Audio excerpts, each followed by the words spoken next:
Hey, why money loses value after a point of time? So you would have seen people, a lot of people talk and say that, well, I've made a little bit of money and I don't feel satisfaction right now. Or maybe I've made enough to survive for this lifetime or for my kids, grandkids, for seven generations of mine, if you're lucky enough to have someone around you like that. And I don't need to make any more, but I don't feel satisfied, I don't feel happy, so on and so forth. The same drama again and again. Well, it's not a rich person's drama or someone who has made money. The reason why is that money actually loses its value after a specific point of time. So let's look at the very basic human needs. The very basic human needs are what? Food, shelter, water, safe environment, vacations, travel. Those are the very, very basic human needs. Actually, the first three ones are food, shelter, and travel.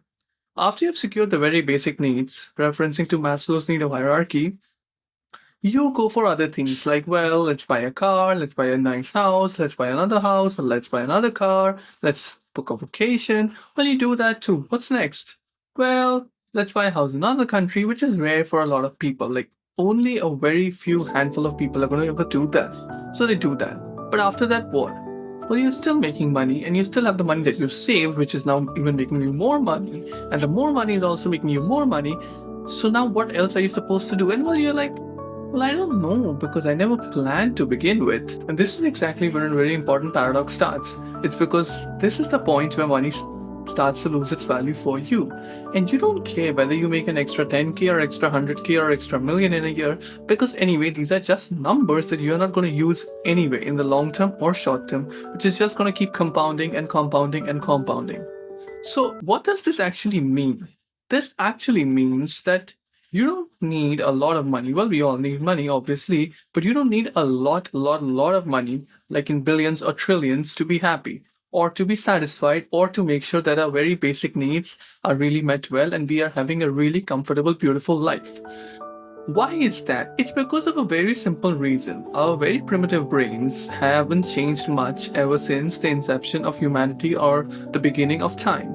When we were living in caves, all we wanted was shelter, all we wanted was a mate, a partner, all we wanted was kids, maybe offsprings, support, community, food, shelter, clothes, whatever clothes sleeves you had, and probably that was all. And there was one more desire, the desire to not be killed or slaughtered somehow and to live as much or as long as possible.